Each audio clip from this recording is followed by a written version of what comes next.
लेकिन आपको लगता है किसी के बारे में कुछ कहने की, अवध ओझा सर के बारे में कुछ कहो, इनके बारे में कुछ कहो।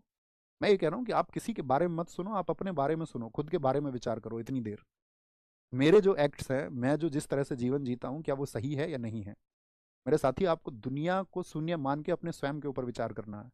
तब लगेगा कि हाँ, आप कुछ विचार कर रहे हैं, अन्यथा आपके विचार का कोई महत्व नहीं है। आप दुनिया के बारे में कुछ भी जान लो, बड़ी व्यस्त सी चीज़, आप भागते फिरो, क्या विराट कोहली ने किया, क्या रणवीर कपूर ने किया, आपको लगता है उनको आपकी लाइफ में कोई इंटरेस्ट है? आप कहोगे नहीं। आपको उनकी लाइफ में क्या इंटरेस्ट है? होना ही नहीं चाहिए, होना नहीं चाहिए ना।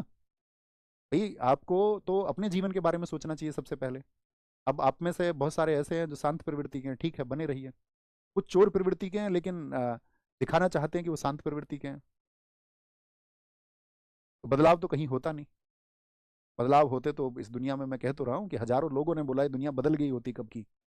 अरे दोस्त, इस बात को तुम स्वीकार करो, ये दुनिया मैं तुमसे पहले कह चुका हूँ, अपने पतन की तरफ जाएगी, जा रही है। इसमें कोई सुधार नहीं हो सकता। हम किसी भी मुद्दे पे बात करें, अभी की जो फुहड़ता एक बात हुई कि भाई कुछ लोग तो ऐसा है, उनको बचाने का प्रयास कर रहे हैं, और उनका मायना सही भी है, उनका कहना भी सही है कि जब इस देश में, जब फिल्मों में गालियां दी गई, तो आपने उसको बैक करके क्यों सुना दोबारा उस गाली को? गली नुक्कड़ मोहल्ले पर आपने गालियां क्यों दी? माँ बहन की गालियां आप क्यों देते हैं? जब आपको इतना ही ऐतराज है, फिर बिग बॉस जैसी चीज के आप समर्थक क्यों थे? मतलब ये चीजें आज थोड़ी हुई हैं एकदम से, ये पहले से चलती आ रही हैं।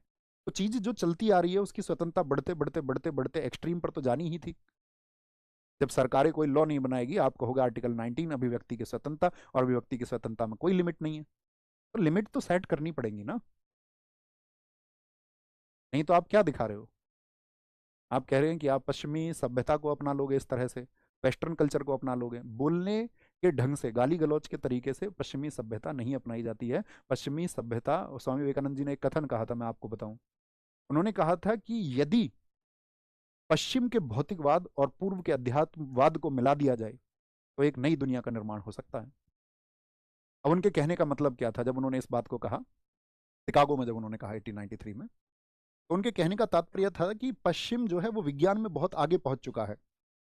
अब आप हर चीज को लेके ये बैठ जाते हो, फर्जी के किसी चीज व्हाट्सएप पे देख के, कि हमारी तो ये चीज जो है उस वाली पुस्तक में लिखी हुई है, वहां पर तो ये इस तरह से बताया गया है। अब है कुछ नहीं, वो सिर्फ और सिर्फ व्हाट्सएप का वो पेज उसका आधार है। शास्त्र ना उसने पढ़े, व्हाट्सएप पे जो उसने पेज क्रिएट किया, ना आपने कभी जानने का प्रयास किया, ना आपकी रिसर्च थी। तो वो कह रहे हैं कि पश्चिम विज्ञान में ज्यादा है, वो विज्ञान में बहुत तरक्की कर चुका है, तो हमको भी विज्ञान में तरक्की करनी चाहिए। हमारा जो पूर्व का क्षेत्र है अध्यात्म में, स्पिरिचुअली बहुत आगे था, पश्चिम के लोगों को हमसे ये सीखना चाहिए। अब दरअसल में पश्चिम के लोग हमसे ये सीख रहे हैं, लेकिन हम पूर्व के लोग पश्चिम से विज्ञान की जगह हम आगे कैसे जाना चाहते हैं? जुबान के माध्यम से, कि हमारी जुबान जितनी, आपका ये समझिए, बस असभ्य हो जाएगी तो हम खुद को उतना विकसित समझते हैं। ये विकास नहीं है दोस्त। मैं अपनी सी बात कहूंगा, मैं बहुत सारी चीज़ों पर मत नहीं देता।